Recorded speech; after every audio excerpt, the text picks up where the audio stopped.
예, 안녕하세요. D이슈로 다시 찾아왔습니다. DLG의 조원희 변호사입니다. 오늘도 역시 우리 안희철 대표 변호사님 같이 왔습니다. 반갑습니다. 네, 안녕하세요. 네. 저희가 원래는 한 2주 정도 간격으로 하려고 했는데 중간에 추석 연휴가 길어가지고 저희가 추석 연휴 전에 촬영을 하려고 했다가 이 이슈는 우리가 진짜 공부를 좀 더 해야 된다.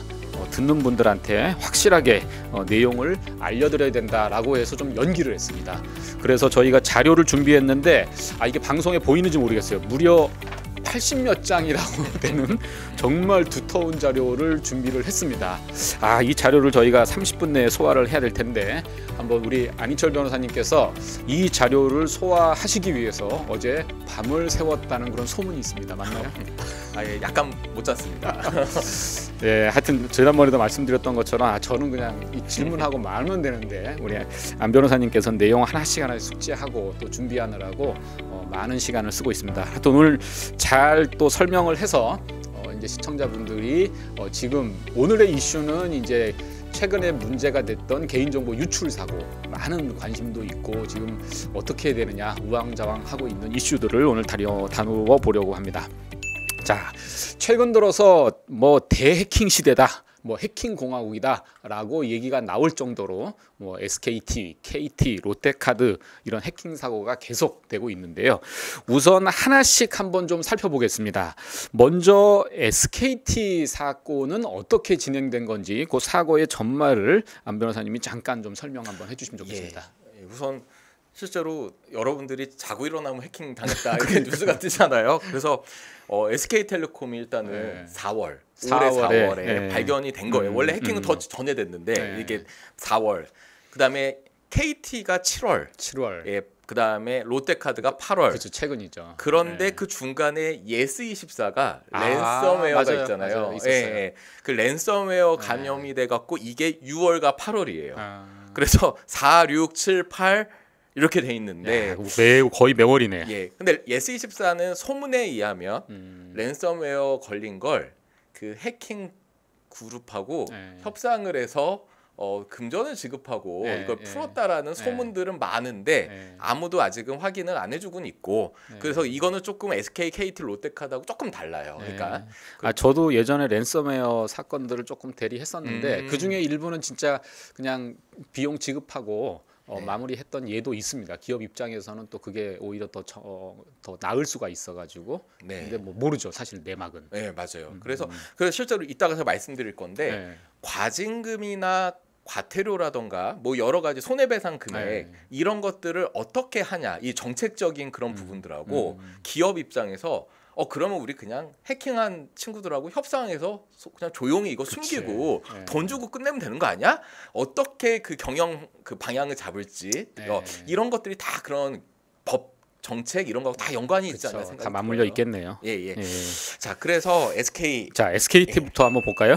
예, SKT, 그다음 KT, 롯데카드는 사실은 그거 전에 조금 재밌는 게 하나 있어요.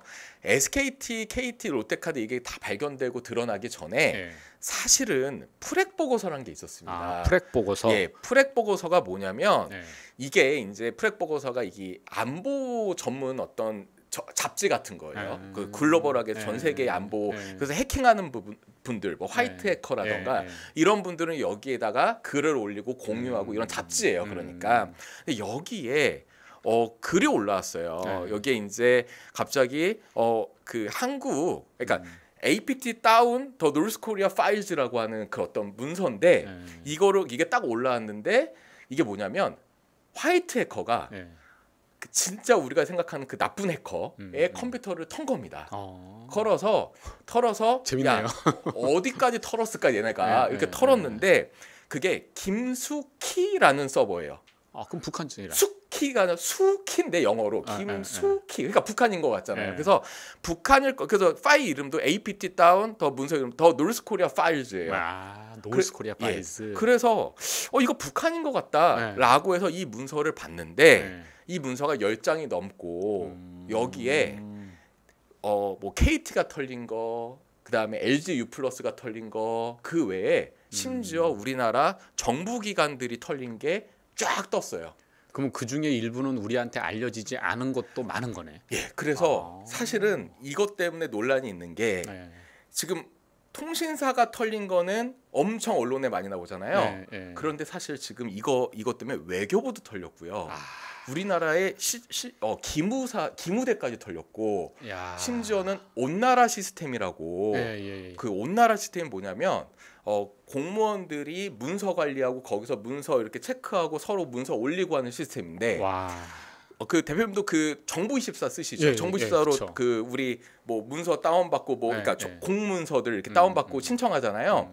그럼 그게 온나라 시스템으로 갑니다. 우리는 정부24에서 신청을 하지만 뭐 주민등록 등본 뭐 이런 걸 신청하지만 그럼 그게 온나라 시스템에 신청서가 가서 공무원들이 그 시스템에서 그런 걸 처리해 갖고 우리한테 이제 그게 온라인으로 오는 거예요. 그런데 그거에 소스 코드까지 털렸습니다. 그 심각해요. 그래서 그게 확인은 안 됐겠네요.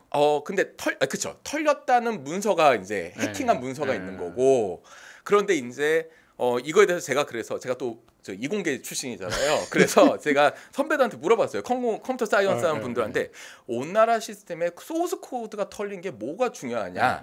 뭐 지네들이 그걸 그냥 똑같은 프로그램 하나 만드는 정도 아니냐라고 하니까 그 소스 코드가 털리면 그거에 맞는 해킹 그 악성 코드를 만들 수가 있어서 뭘 심을지 그거를 또 심어갖고 완전히 공문서를 다 털 수 있는 부분들이 생긴다라는 거예요.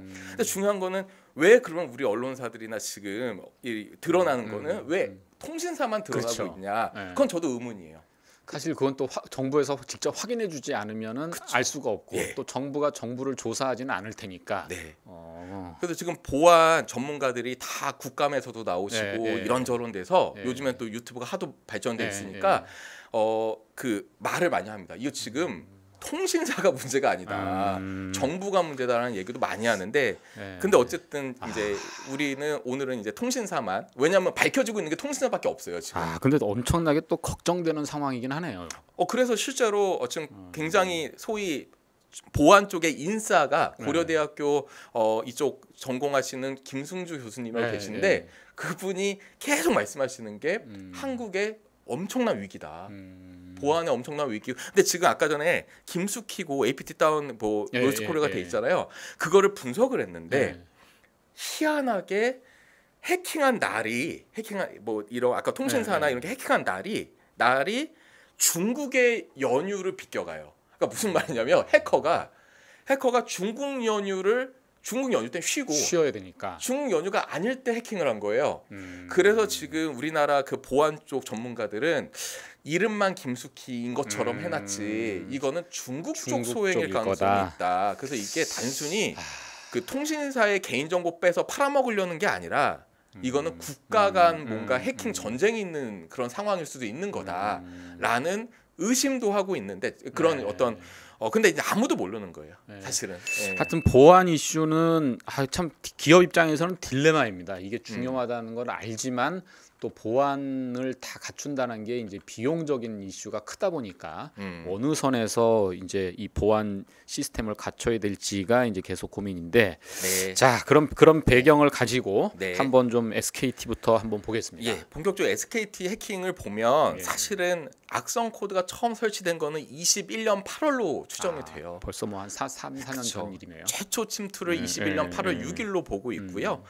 그리고 나서 정보가 유출된 거는 25년 4월 18일로 보고 있습니다. 그래서 그 조사가 이루어지면서 유심 정보까지 유출했다는 결론이 이루어졌어요.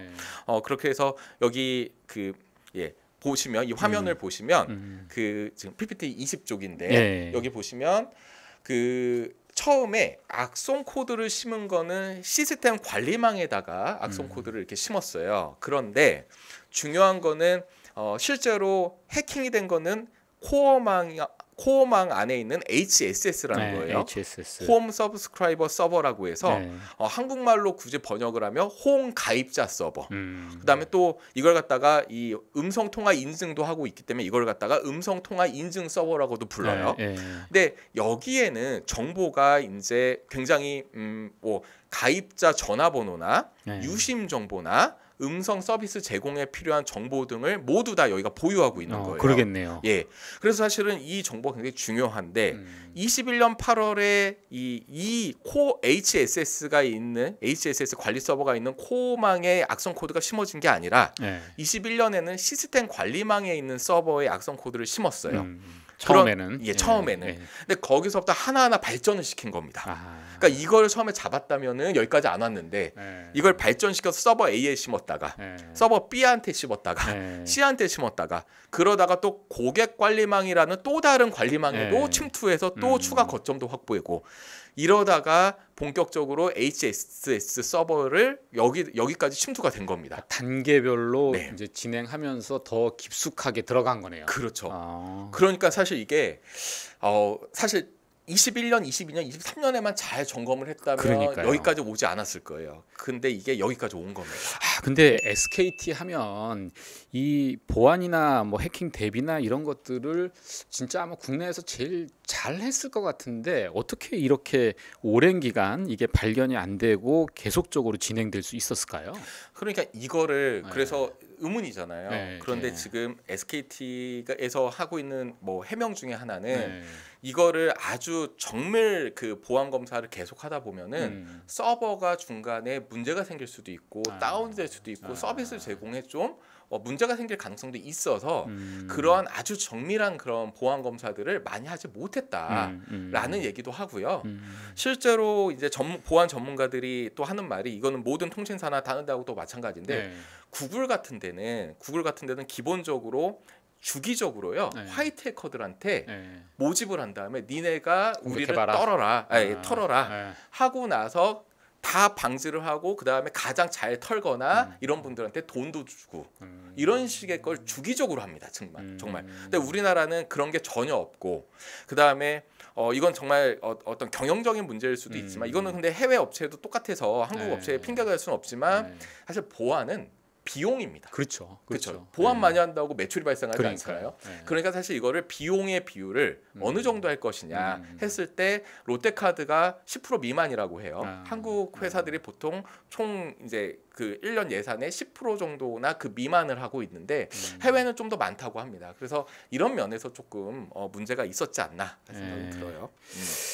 이게 보안 이슈가 뭐 사실은 이게 정말 중요하다고 하면 뭐 구글이나 메타나 애플이나 뭐 이런 데들도 사실 비슷한 이슈들이 계속 있을 텐데 맞아요. 크게 이제 해킹 사고가 크게 났던 적이 없는 걸 보면은 나름대로 또 준비를 많이 하고 있다라는 생각이 들어서 이게 지금 뭐 현실적으로 약간 어렵다 뭐 이것만 가지고 그렇게 또 이제 문제가 없다고 볼 수는 없는 상황이네요. 네, 맞아요. 근데 다행히 제가 이따 또 말씀드리긴 하겠지만 이 정보가 나갔을 때 유심 이제 번호가 나갔어요. 유심 번호가 나가서 가입자 유심 번호도 나갔고 그다음에 가입자 식별 번호라고 해서 IMSI 이거 임시라고도 부르더라고요. 임시 그다음에 유심 그래서 인증 번호가 이제 다 유출이 됐어요. 이것들이 다 HSS 서버에 있었던 거예요. 가입자 인증키 이런 것들이. 근데 이제 계속 이 유출 사고가 터질 때마다 이제 이거 복제폰을 만들 수 있는 거 아니냐, 복제폰 만들어주면 어떡하냐라고 얘기가 나오는데 복제폰이 만들어지려면 IMSI 정보랑 그 다음에 유심 정보가 나가고 나서 IMEI라고 해서 휴대폰 고유 식별번호가 나가야 됩니다. 근데 다행히 SKT 해킹할 때는 IMEI 정보까지는 나가지 않은 것으로 보인다. 근데 이것도 안 나갔다고 확답할 수는 없어요. 근데 안 나간 걸로 보인다. 그나마 다행인 거예요. 그나마 다행인 거예요. 그래서 실제로 그래서 우리가 유심 보호 서비스를 SKT 쓰거든요. 근데 그때 유심 보호 서비스를 신청하면 문제 없어요라고 얘기를 했단 말이에요. 그게 뭐냐면 유심을 빼다가 제가 다른 휴대폰을 사서 여기다 딱 꽂으면 그냥 이 유심과 IMEI 번호가 매칭이 안 돼도 사실은 딱 내 유심이 들어가서 딱 인증이 되면은 그냥 통화가 돼요. 그렇죠, 쓰죠. 쓰죠. 해외 갔을 때 유심 보호 서비스를 하면 내 유심과 IMSI와 IMEI가 매칭이 안 되면 그게 안 맞는 거예요. 이거 남의 핸드폰이네? 라고 인증이 되는 게 유심 보호 서비스예요. 그러니까 그걸 서비스를 하면 아무리 우리 내 유심 정보를 해커가 갖고 있어도 내 핸드폰에 IMEI 내게 IMEI도 털렸어도 내가 그 유심 보호 서비스를 딱 하는 순간 어쨌든 간에 그쪽에 다른 핸드폰에 연결시킬 수 없는 연결 수 없다. 그 IMEI가 안 털려서 다행이다. 뭐 이런 얘기를 하는 겁니다. 잠깐 여기서 이제 법적인 이슈를 여쭤보면 유심이나 아까 IMSI나 뭐 이런 것도 개인 정보에 해당되나요? 그렇죠. 그 사실은 다 많은 사람들이 휴대전화 번호만 개인 정보에 해당하는 것처럼 생각을 하죠. 근데 사실 개인 정보는 개인을 알아볼 수 있는 정보가 개인 정보고, 근데 다른 정보와 쉽게 결합하여 알아볼 수 있는 정보도 개인 정보예요. 그러니까 사실은 IMSI라던가 유심 인증키라던가 IMEI 휴대폰 식별번호라던가 이런 것도 사실은 이 번호만 보면 이게 안희철 건지 조원이 건지 모르죠. 근데 사실 이것과 다른 정보가 결합하면 아 이거는 안희철 휴대전화 번호에 안희철 휴대폰이다라는 것들이 추론이 되고 유추가 될 수 있기 때문에 이 모든 것들도 개인 정보에 해당이 된다라고 보시면 됩니다. 그러면 결과적으로 아까 HSS 서버에 들어가 있던 이 많은 정보들이 이제 개인 정보에 해당하고, 그러니까 결국 개인 정보 관련된 법률 위반 이슈가 나오는 거겠네요. 맞아요. 그래서 크게 보면은 정보통신망법 위반 이슈가 하나 있어요. 그러니까 이거는 침해죠. 그러니까 그 해킹이 돼서 침해를 당한 거에 대한 정보통신망법 위반이 하나 있고, 그 다음에 또 굉장히 중요한 개인정보보호법 위반해서 줄기를 사람들이 개인정보가 나갔어요라고 해서 개인정보만 생각하지만 회사 정보통신 서비스 제공자 입장에서는 정보통신망법 위반 이슈 하나와 큰 개인정보보호법 위반 이슈 하나 이렇게 크게 이렇게 생각을 해야 된다라고 보시면 됩니다. 해킹하고 개인정보 유출하고 두 개가 조금 달리 이제 규율이 되는 거네요. 그래서 해킹은 뭐 해킹 당한 거긴 하지만 왜 해킹을 제대로 못 막았냐, 뭐 필요한 준비를 했냐, 뭐 이런 걸 거고, 개인정보 유출도 또 그 맥락에서 이슈가 되고. 맞아요. 그래서 SK텔레콤 침해 사고 최종 조사 결과 발표를 보도자료를 이제 딱 올렸는데 그거는 정보통신망법에 소관 부처인 과학기술정보통신부가 그걸 올린 거고요. 그 다음에 개인정보위원회에서는 SK텔레콤 개인정보 유출사고 제재 처분 의결 이걸 갖다가 개인정보위원회가 한 거예요. 그러니까 법이 다르고 소관부처가 다른 거죠. 개인정보위원회도 장관급이잖아요, 그렇죠? 맞아요. 그러니까 거의 대등한. 맞아요. 맞습니다. 자, 그러면 SKT 같은 경우에는 과징금 액수가 커서 지금까지 이제 개인정보 유출 사고 중에서는 가장 큰 축에 속하는데, 이게 어떻게 이렇게 많이 큰 금액으로 산정이 된 건가요? 사실 그 SKT 이 사건은 역대 최고 과징금입니다. 정말 그 역대급이에요. 과징금은 1,347억 9,100만 원이에요. 이거는 SKT의 전체 이동통신 서비스 매출액 기준으로 비율을 산정해서 이렇게 한 거예요. 그다음에 과태료가 되게 헷갈리죠? 과태료는 960만 원이에요. 960만 원? 네네네.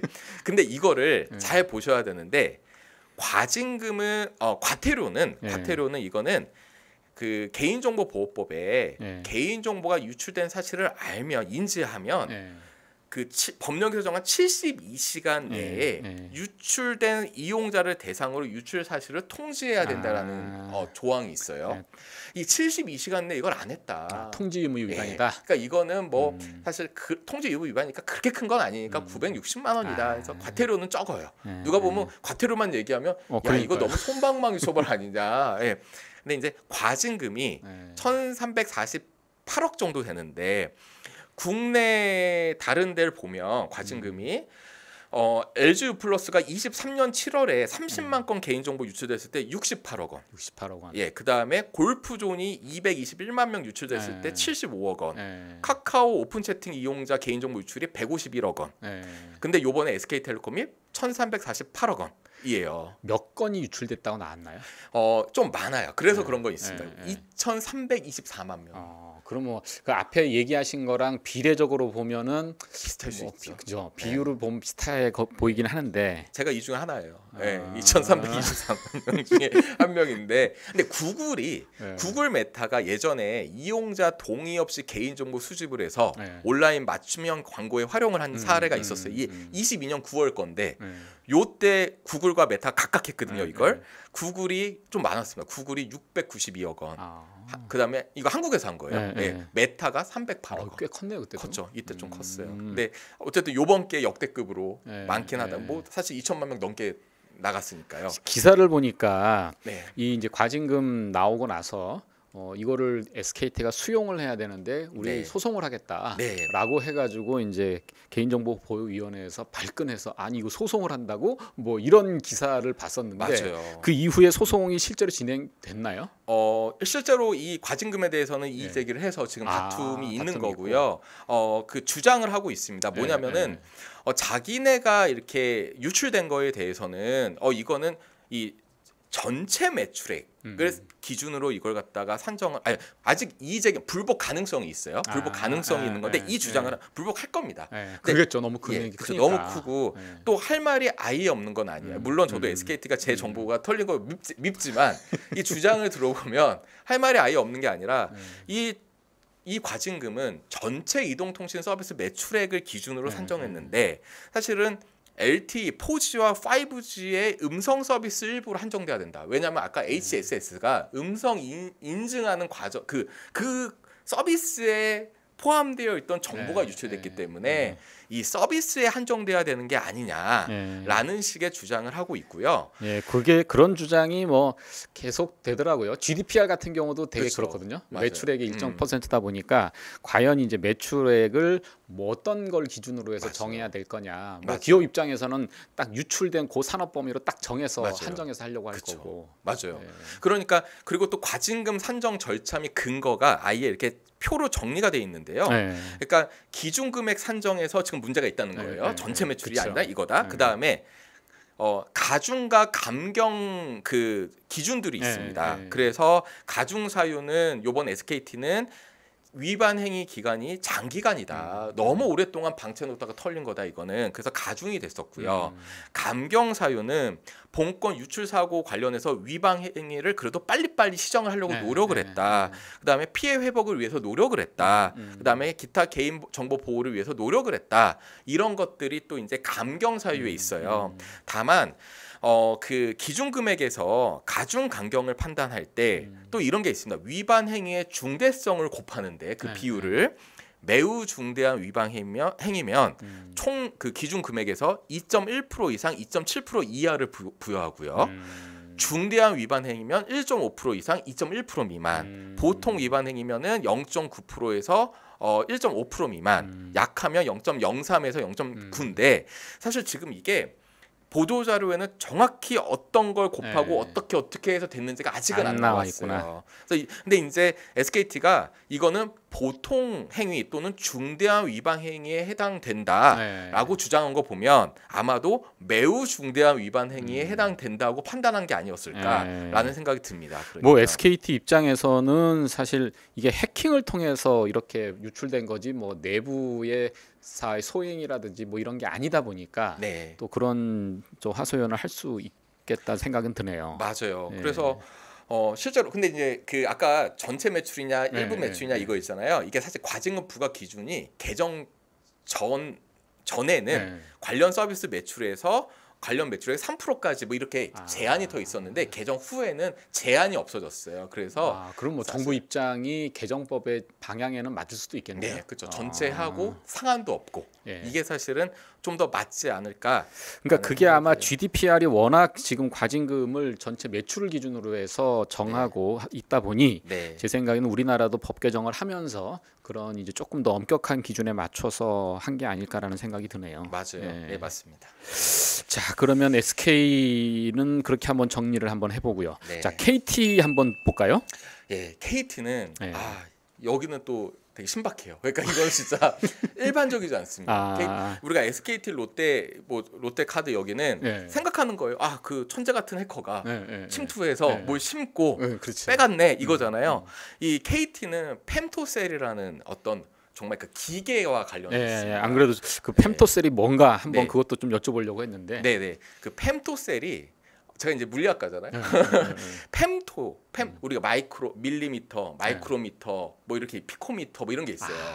펜토가 10의 마이너스 15승입니다. 엄청나게 작은 거네. 작죠. 그러니까 펜토셀은 그렇다고 10의 마이너스 15승의 뭐 주파수 이런 건 아니고 10의 마이너스 15승만큼 촘촘하게 이렇게 이 주파수가 쭉 초소형 기지국이 형성돼 있어서 잘 터진다. 라는 걸 상징적으로 얘기하려고 펜토면 어마어마하게 작지 않냐 이런 의미예요. 그리고 셀은 그 단말기 기지국을 그냥 셀이라고 해서 아주 촘촘한 기지국 그래서 펜토셀 이렇게 부르는 겁니다. 이거를. 근데 이제 되게 웃긴 건 여기에는 없겠지만 이제 기지국 초소형 기지국이 다 있어요. 뭐 엘리베이터 같은 경우에 설치되어 있는 경우도 있고. 맞아요. 근데 중요한 거는 이제 이 초소형 기지국은 대부분 통신사가 다 갖고 있습니다. 다 갖고 있는데 문제는 SKT나 LG U+는 일정 기간 보통 3개월로 봐요. 3개월 이상 사용되지 않는 펜토셀은 망 접속을 차단합니다. 그리고 일정 거리 이상 위치가 변하면 이거 이상한데? 하고 이걸 갖다가 자동 차단해요. 근데 펜토셀을 그 이동 통신사가 설치하는 건가요? 아니면 사실 그쵸. 맞아요. 그래서 KT가 이 관리를 못했다는 거예요. 설치는 했지만 장기간 사용 안 되거나 누가 임의로 옮겼으면은 그거는 이제 더 이상 활용되지 않도록 그렇게 조치를 한다는 거네. 그렇죠. 근데 KT를 보면은 일단은 인증서의 유효 기간이 10년이어서 KT 거는 10년 동안 그냥 방치해 놓은 거는 10년 동안 써먹을 수 있는 거고요. 누군가가. 그다음에 자동 차단 시스템이 없었어요. 그러니까 SKT나 LG U+는 가능했는데 있는데 KT는 없고요. 펜토셀 관리 지침 같은 것도 없고 그렇습니다. 그다음에 고객이요. 우리 엘리베이터에 있는 아니면 우리 지하실에 있는 기지국 초소형 기지국 회수해 주세요라고 직접 연락할 때만 회수했습니다. 연락을 안 하면 냅두는 거예요. 그러니까 사실은 그래서 이 초소형 기지국 펜토셀을 그 온라인 중고 판매하는 그런 홈페이지에서 누군가가 서로 사고 팔았어요. 그게 나왔어요. 그래서 이게 지역동 안 되는 거 빼다가 그러면 그거는 일종의 절도된 물건을 자기들끼리 팔고 사고 한 거네요. 그렇죠. 그래서 지금 추측하는 거는 그래서 이제 여기에 정식 KT 사용하고 있는 펜토셀이 저기 있어요. 그리고 어떤 사람이 이제 해킹을 위해서 더 가까운 데다가 펜토셀 하나 설치를 하는 거예요. 그럼 제 핸드폰이 저기에 안 갖다 붙고 여기에 갖다 붙는 겁니다. 그렇죠? 그럼 제게 이제 일로 가는 거예요. 그래서 여기 보시면 여기 지금 PPT 57쪽인데요. 여기를 보시면 휴대폰이 이제 기주국한테 그러니까 이 펜토셀에서 그 해커가 턴 거는 제 문자를 가로챈 거예요. 제 문자를. 그러니까 뭐냐면 제가 문자를 보내거나 보내죠. 그럼 아니면 제 문자가 오면 휴대폰에서 기지국으로 문자가 가요. 기지국에서 통신사 중앙 서버로 코어망이라고 해서 그쪽으로 그러니까 암호화가 안 돼서 풀려서 갑니다. 그러니까 휴대폰에서 기지국 갈 때는 에어망이라고 해서 암호화가 된 문자가 가는데 기지국을 딱 통과하면 문자가 풀려갖고 암호가 풀려서 통신사 중앙 서버로 가는데 기지국에서 여기서 펜토셀로 풀린 게 들어가는 거예요. 그러면서 풀린 문자가 해커한테 가는 겁니다. 그러면 뭐 우리 흔히 말하는 보이스피싱에 그냥 사용될 가능성이 있네요. 있죠. 근데 문제는 이게 너무 이런 방법이 신박해서 진짜 본 적이 없어서 전문가들 고민을 한 거예요. 뭐냐면 지금 KT가 문제가 된 게 소액 결제예요. 근데 우리가 소액 결제를 하려면 어떤 뭐 카카오 그 기프트 뭐 할 때라던가 뭐 어떤 어디 가서 소액 결제 하잖아요. 우리 뭐 사잖아요. 구글 같은 데 가서. 그러면 제 이름, 주민등록번호, 그다음에 뭐 개인 정보를 비밀번호를 입력하고 거기서 자 삽니다. 그러면 인증번호 발송했습니다. 그럼 제 문자로 인증번호가 오잖아요. 그러니까 인증번호에는 제 개인 주민등록번호도 없고 생년월일도 없고 비밀번호도 없는데 그렇죠. 아무리 문자를 중간에서 가로채봐야 이걸로 소액결제가 안 되는데 그렇죠. 어떻게 소액결제를 했을까가 첫 번째 의문이었는데 지금 많은 전문가들의 분석은 이건 확정된 건 아니에요. 너무 이 방법이 별로 없었던 방법이어서 이미 털린, 이미 다른 통신사나 다른 기관한테 턴 그 저의 개인정보 안희철 활용해서 이거하고 매칭했다. 그렇구나. 그러니까 문자에는 제 번호가 있잖아요. 안희철 제 전화번호, 그다음에 소액결제 인증번호. 이게 딱 털리면 그게 딱 가로채면 그 순간 컴퓨터로 야 안희철 전화번호 딱 넣으면은 이미 털어서 갖고 있는 제 정보 리스트에 검색을 하는 거예요. 그렇게 해서 딱 매칭을 시키는 거예요. 그러면 예를 들어서 그렇게 거래가 이루어지면 내 지금 핸드폰 문자에는 인증번호가 뜰 거 아니에요? 안 떠요. 안 떠요? 안 떠요. 가로채는 겁니다. 그러니까 소액결제로 지금 문제가 되신 그 피해자분들은 모르고 결제가 된 거예요. 그러니까 더 무서운 거예요. 그러네요. 예. 근데 사실 우리 소액결제 많이 하다 보니까 그러니까요. 오늘 요번 달에 10만 원 소액결제가 됐어도 내가 8만 원을 했는지 10만 원을 모르잖아요. 그러니까 다 넘어가는 겁니다. 그건 심각하네요. 무섭죠. 이거 굉장히 무서운 겁니다. 그래서 사실은 그래서 지금 전문가, 우리나라 보안 전문가 다 머리를 맞대고 있는데 지금 어떻게 보면 보안 전문가들의 호황기입니다. 지금 굉장히 그 전문가분들이 굉장히 좋은 아주 열심히 하고 있는데 이 분들 중에 그 펜토셀을 설치한 분들을 잡았어요. 2명인가, 2명인가를 잡았어요. 2명인가 잡았는데 어떻게 잡았냐? 이게 어디 밝혀지지는 않는데 추측하기로는 수사기관이 일단은 그 소액결제가 나간 기지국들을 대충 위치를 안단 말이에요. 그 우리가 여기 보면은 이 PPT를 보면 광명에 124건, 금천에 64건. 그러면 요 피해자들이 있는 지역에 불법으로 된 펜토셀을 누군가 설치한 거예요. 그렇죠. 그러면 요 털린 기지국을 CCTV를 딱 보면 누군가가 펜토셀을 설치하는 게 나오는 거예요. 그러니까 그걸 추적하는 겁니다. 이 사람 여기서 설치했는데 얘가 광명에서 금천으로 넘어가서 또 설치하네. 이거를 추적하면은 사람이 확보가 되는 거예요. 그래서 이 사람들 확보를 해서 이 사람들 쫓아가서 잡았는데 잡은 것도 신기한데 근데 어떤 사람들인가요? 근데 이 사람들이 이제 그 중국에서 오신 분들인데 온 사람들인데 이 사람들은 아무것도 몰라요. 그냥 알바처럼 물론 거짓말일 수도 있는데 나는 우리 마치 보이스피싱에서 통장 역할 분담해가지고 아무것도 모른다는 거예요. 자기는 그냥 펜토셀 설치하라고 해서 설치하고 왔다. 점조직처럼 운영이 되는 거네. 네. 그래서 아직 이 사건에 대한 진상 규명이 거의 안 됐다고 보시면 됩니다. 야, 그러면 그건 진짜 점조직처럼 특히나 됐다는 거는 되게 이전부터 계획적으로 진행이 돼온 사건이니까 이건 진짜 피해액이 얼마나 될지는 현재로서는 알 수가 없는 거네요. 앞으로도 계속 있을 수 있어요. 근데 이제 실제 몸통이 누군지는 아직 모르겠네. 그리고 이거에 대해서 다만 KT가 이제 이것 때문에 펜토셀 관리를 시작했고요. 그다음에 다 자동 차단도 했고요. 그래서 앞으로는 또 쉽지는 않을 걸로 보이지만 어쨌든 좀 굉장히 창의적 방법으로 이런 새로운 범죄가 생겼다. 참 그 사람들 진짜 머리 많이 쓰네요. 장난 아니죠. 근데 다행히 또 되게 웃긴 게 SKT는 유심히 털렸지만 IMEI 기기 식별 번호가 털리지 않아서 복제폰이 안 나오잖아요. 요 KT는 기기 식별 번호는 또 털렸는데 근데 유심은 안 털려서 또 문제는 없다. 뭐 이렇게 또 이렇게 지금 결국은 뭐 정보가 중요한 정보라면은 결국 분산해서 저장하고 관리하는 게 또 필요하겠다라는 생각이 드네요. 맞아요. 그런 것도 되게 중요합니다. 자, 그러면 지금 KT는 이렇고 롯데카드는 어떤가요?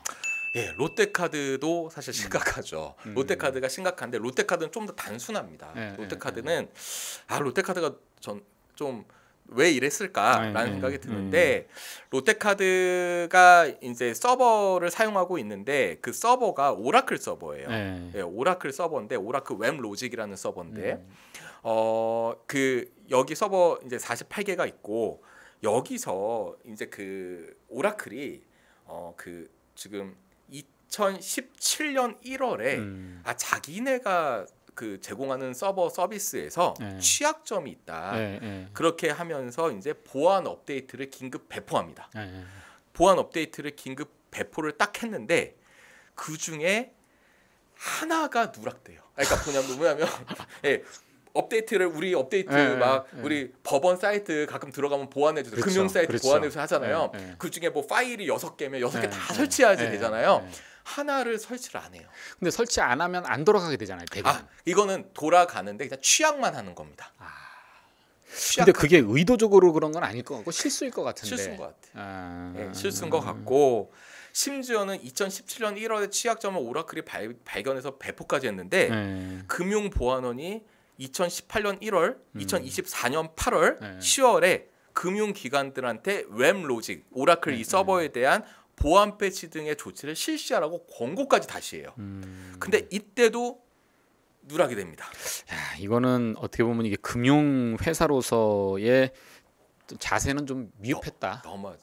그러네요. 그래서 사실은 뭐 어느 정도까지 얘기를 하냐면 사실 그 롯데카드가 대주주가 롯데가 아닙니다. 롯데카드는 대주주가 MBK입니다. 사모펀드.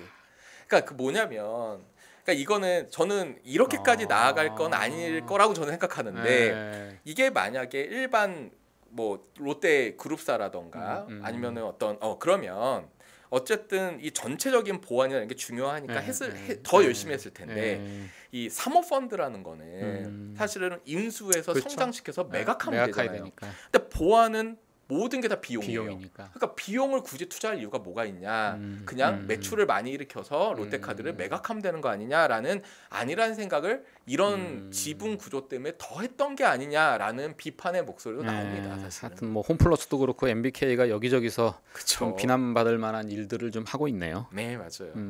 예, 맞습니다. 그럼 여기서는 지금 어떤 정보가 유출됐나요?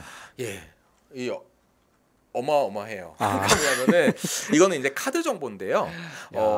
중요한 거는 우리가 보통 카드 회사에서 내게 이제 나가더라도 보통 암호화된 카드 번호, 그다음에 온라인 결제 정보, 내가 언제 뭘 결제했다 이런 건 별로 의미가 없어요. 사실 털려도. 근데 그게 222만 건은 암호화된 카드 정보, 결제 금액 등이에요. 근데 그중에 그 외에 이거 외에 47만 건은 암호화된 카드 번호, 주민등록번호 이건 암호화 안 됐고 그다음에 결제 요청 금액 등의 온라인 결제 정보예요. 그런데 28만 건 또 별도의 28만 건이 심각합니다. 암호화가 안 된 카드 번호, 암호화가 안 된 비밀번호, 비밀번호도 두 자리, 비밀번호 두 자리, 앞에 두 자리 우리 결제할 때 쓰는 거. 그다음에 암호화가 안 된 유효 기간. 그러니까 결국 우리 결제할 때 넣는 정보 다 털린 건데 암호화가 안 된 중요한 건 이거예요. CVC 번호. 이 CVC 번호는 진짜 카드만 갖고 있어야 알 수 있는 내용인데. 그리고 고객 정보, 전화번호까지. 그래서 이것 자체가 사실 이 지금 28만 건은 마음만 먹으면 결제가 가능합니다. 그러니까요.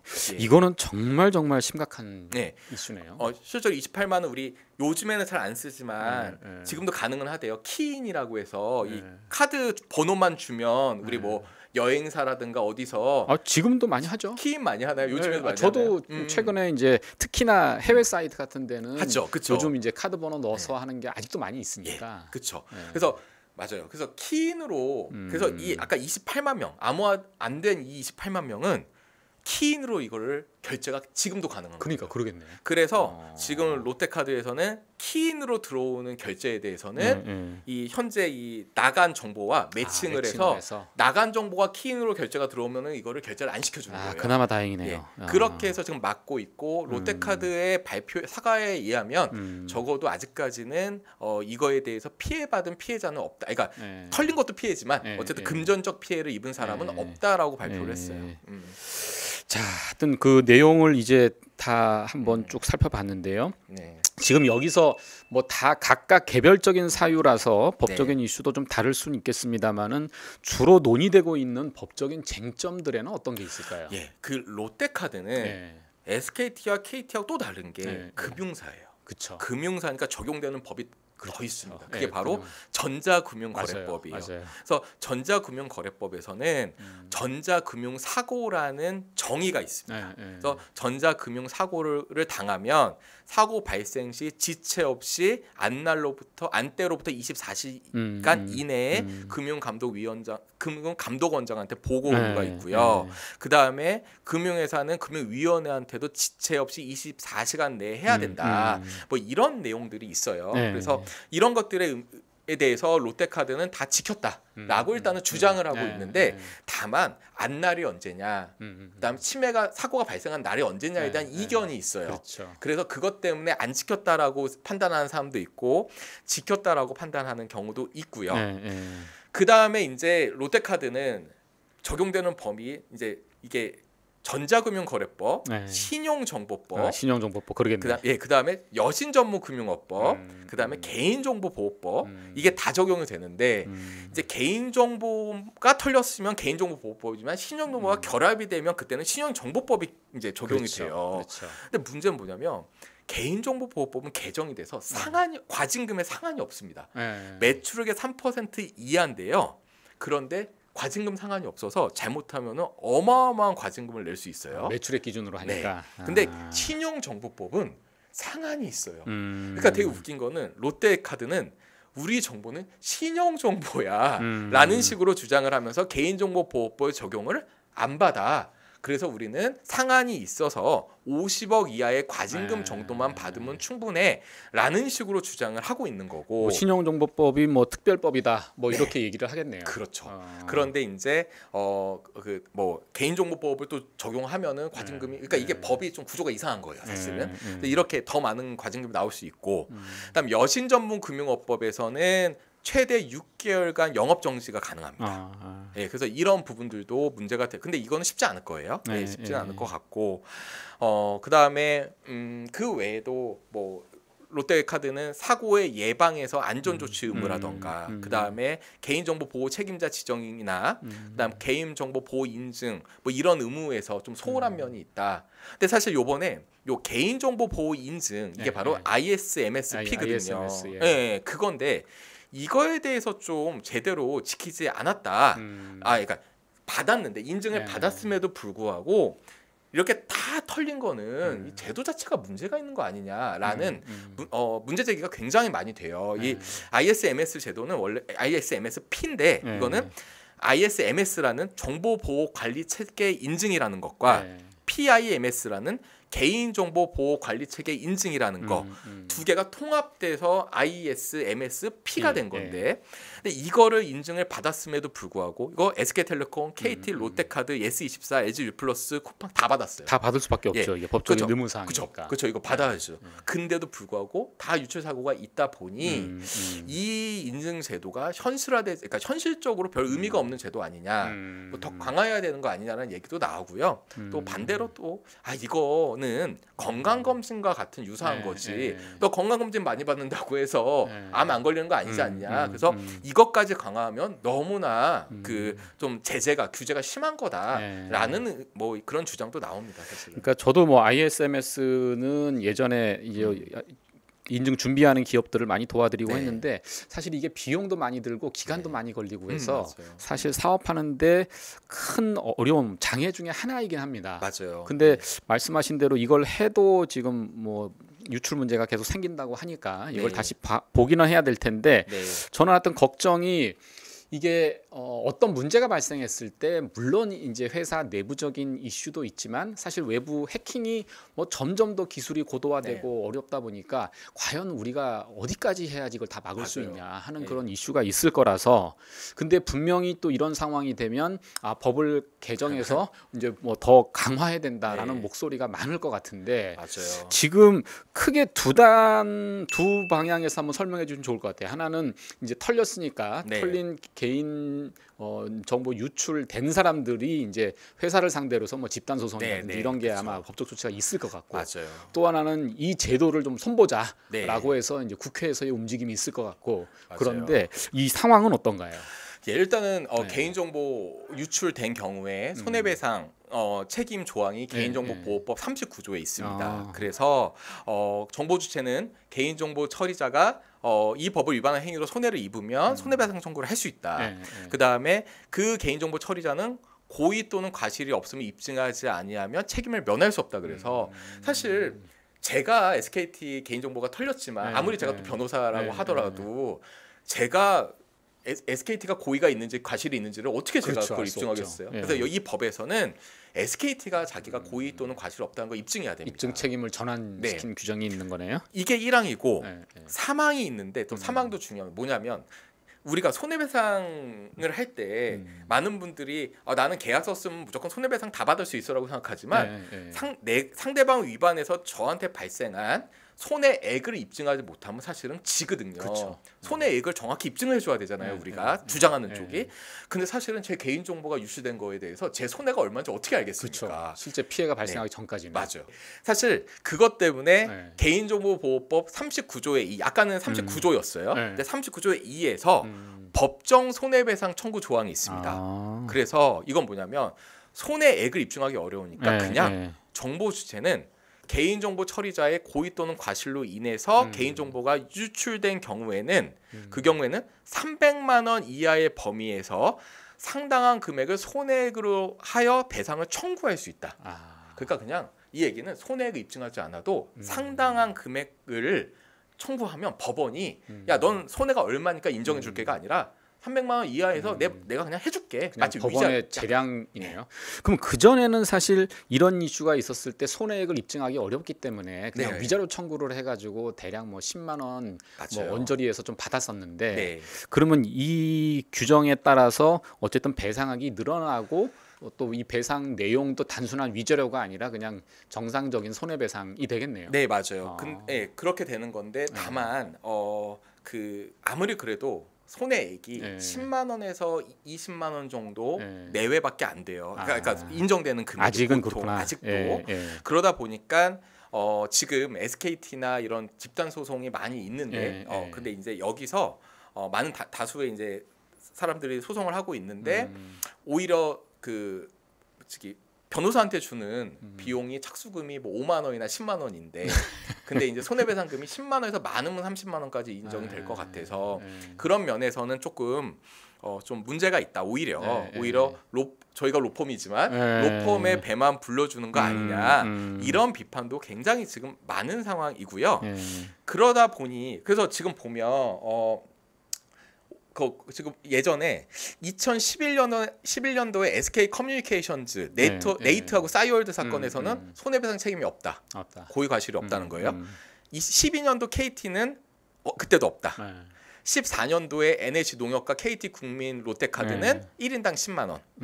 16년에 인터파크는 고법에서 조정을 했어요. 서울 고법에서 21년도에 1인당 10만 원. 그다음에 24년도 모두 투어 사건 때는 25년도 8월 선고가 나왔는데 서울중앙지법에서 1인당 10만 원.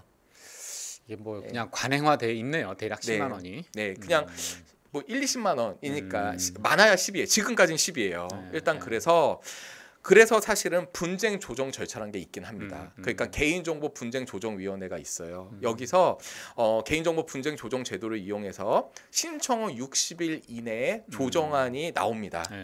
그러면 이제 이거는 소송을 제기하는 것보다는 좀 더 간편한 절차로 신청 접수하면 사실 조사하고 합의 권고하고 조정안이 나와요. 근데 당사자가 수락을 안 하면 양쪽 그럼 끝나는 겁니다. 그래서 사실 조정이 되면은 재판상 화해하고 동일한 효력이 있어서 집행력이 있긴 하지만 다만 그냥 마음에 안 드는데라고 해서 그냥 거절을 하면 수락을 안 하면 그냥 이거는 뭐 아무 의미가 없고 민사 소송을 가야 되는 문제가 있고 SKT 사건 현재 이 집단 분쟁 조정 절차 이 절차에 약 3,200명 정도가 많지는 않네요. 많지는 않아요. 근데 이 사람들은 집단 분쟁 조정 절차를 택한 거고요. 나머지는 다 소송을 하고 있습니다. 소송을 하는 것도 있고. 예. 근데 지금 뭐 법이 개정돼서 300만 원 이하로 이 손해배상 청구를 할 수 있게 돼 있으면 사실 이제 뭐 과실이 얼마나 크냐 작냐는 보겠지만 법원이 조금 더 전향적으로 판단을 할 가능성도 있겠네요. 그렇죠. 그래서 실제로 지금 아까 이 3,200명이 분쟁 조정 절차인데 지금 민사 소송은 파악된 걸로 의하면 9월 15일자 TBC 뉴스 보도에 의하면 전국에 41건, SKT는 41건의 소송이. 그럼 이제 이것도 이 소송에서는 10만 원, 이 소송에서 30 이상하잖아요. 30만 원. 그러니까 이것도 아마 그렇다고 해서 법관들이 모여갖고 회의할 수는 없고 그렇죠. 되게 그래서 제일 처음에 판결 나오는 게 되게 중요하다라는 생각이 듭니다. 하여튼 저는 뭐 여러 가지 뭐 시각이 있겠습니다만은 법원이 이런 법이 개정되고 법의 방향이 바뀌면은 조금 더 이 부분은 전향적으로 좀 볼 필요가 있지 않겠나. 네. 물론 기업 입장에서는 아쉬운 부분이 있겠습니다만은 이게 어쨌든 손해배상액이 이렇게 증액돼 있는 상황이니까 이것도 좀 고민스러울 맞아요. 지점이네요. 그래서 사실은 그래서 이렇게 되면은 저는 만약에 소송을 안 한다라고 하면 저는 그냥 이 사람들만 소송하면 저는 어떻게 하지? 아무리 판결이 나와도 전 돈 못 받잖아요. 그렇죠, 못 받죠. 그럼 다시 저는 또 해야 되잖아요. 제가 변호사지만 재소송하기 싫거든요. 근데 그래서 사실은 원래는 집단 소송 제도라고 해서 증권 관련 집단 소송은 우리나라에서 인정이 돼요. 그래서 요거는 같은 사실관계 같은 사건이면 딴 사람들이 소송을 들어가면 미국의 클래스 액션. 그러면 이게 효력이 인정이 됩니다. 근데 아직 이 증권 관련 집단 소송 외의 소송은 집단 소송이 인정이 안 되기 때문에 어떻게 피해 구제를 하기가 좀 어렵다. 그렇긴 하겠네요. 소송을 한 사람들은 받고 안 한 사람들은 못 받고. 맞아요. 자, 그러면 국회로 한번 넘어가 보죠. 국회는 그리고 한 가지만 더 말씀드리면 이 사건에서 가장 이슈화가 됐던 게 약정을 해지를 할 수 있냐. 그러니까 뭐냐면은 내가 계약이 이제 더 이상 SKT 안 쓸랜다. 나 SKT 안 쓸 건데 그럼 나 위약금을 내야 되냐. 이 내용이 엄청 이제 이 이슈가 많이 있었어요. 그때 갑자기 SKT가 안 되는데라고 했다가 마치 선심 쓰듯이 그럼 위약금 안 내도 돼라는 식으로 이제 얘기도 했었어요. 그런데 이 SKT의 약관을 보면 사실 이거를 약관을 보면서 검토한 뉴스가 없더라고요. 근데 이 PPT 43쪽인데 PPT가 80쪽이 넘으니까 너무 많아요. 근데 여기 SKT 5G LTE 서비스 이용 약관을 보면 여기 43쪽에 43조에 있는데 위약금 면제라 그래서 다음 각호의 경우에는 위약금 납부가 면제됩니다. 4호에서 회사의 귀책 사유로 인해 해지할 경우였어요. 물론 이게 SKT가 해킹을 당할 때 귀책 사유가 있는지 여부는 나중에 판단이 되겠죠. 근데 다만 이걸로 물론 이걸 SKT 입장에서는 맞아. 이거 우리 귀책사유 있어요. 먼저 인정하기가 부담스러울 거예요. 다만 이 조항만 보면 사실은 귀책사유가 있다고 봐야 되는 거고요. 그 경우에는 문제가 없다라는 생각이 일단 약간은 해제해도 문제는 없다라는 생각이 들고 이런 거에 대해서 이제 또 여러 법률가들이나 국가기관 특히 국가기관에서 이제 유권 해석을 해줬는데 이거에 대해서 이런 주장을 해요. 이거 위약금 안 물게 하면 배임이다. 라고 얘기를 이제 SKT가 했단 말이에요. 그러겠죠, 내부적으로. 이거 배임이다. 경영자가 배임 행위를 할 수 없다. 근데 이거는 위약금을 물게 안 물게 하더라도 장기적으로 SKT의 이미지와 SK 사업에 도움이 된다고 판단되는 게 일반적 견해이기 때문에 그리고 소비자를 보호하는 게 회사의 의무이기 때문에 이거를 위약금을 물게 안 하더라도 배임으로 볼 수 없다라는 그런 해석들을 많이는 합니다. 그게 당연한 것 같은데 배임이라고 의견 준 변호사가 저는 조금 무리스러운 것 같은데. 너무하죠. 사람들이 요즘 이제 배임죄 폐지 이슈도 있긴 한데 회사 경영하다 보면 뭐 다 배임이라고 하거든요. 그러니까 어떻게 보면은 이제 회사가 특별한 행위를 해야 되는데 그거 못하게 하려고 너 이거 하면 배임이야. 뭐 이런 식으로 얘기되는 경우가 많잖아요. 뭐 우리 손해배상 소송하면 우리 이거 합의하면 배임인데 이런 얘기 되게 많이 하잖아요. 근데 그렇지 않거든요. 그러니까. 알겠습니다. 자, 그러면 국회로 한번 가볼까요? 네네. 사실 말씀하신 대로 그 국회가 좀 저는 일을 많이 하고 있는, 그러니까 안 할 때도 있고 할 때도 있는데 이런 사건이 딱 터지면 이제 막 법안이 막 나옵니다. 그렇죠. 벌써 9월에만 법안이 4개가 나왔어요. 아이고. 4개가 나왔고. 그래도 국회의원분들 열심히 하시네요. 근데 이게 참 저는 일단은 문제가 생겼으니 보완을 하고 해결을 해야 되는 건 되게 중요하다고 생각해요. 또 그걸 법적으로 해결하는 것도 되게 좋은 방법 중에 하나라고 생각하지만 또 이렇게 땜질을 막 하면 또 또 기업 입장에서는 또 그렇죠. 문제가 생길 수도 네, 있고 항상 이제 급하게 뭔가 조치를 해서 제도를 만들면 네. 부작용이 생기는 것 그렇죠. 같아요. 그래서 부작용이 없는 법안이 나오거나 부작용이 네. 없는 정책을 펼쳐야 된다 저는 이렇게 생각을 하고 네. 지금 보면 4개가 나왔는데 하나는 김장겸 의원안, 최민희 의원안, 조인철 의원안, 최수진 의원안이고 심지어 이제 재정안이 있어요. 그러니까 김장겸 의원안은 아예 법을 만듭니다. 새로. 예, 이동통신보안법 제정안이 나왔어요. 예, 그래서 뭐 주요 이동통신 사업자 통신 3사는 그러니까 이게 아마 주요 이동통신 사업자의 범위를 이제 뭐 기준을 딱 하니까 통신 3사가 나오는 것 같아요.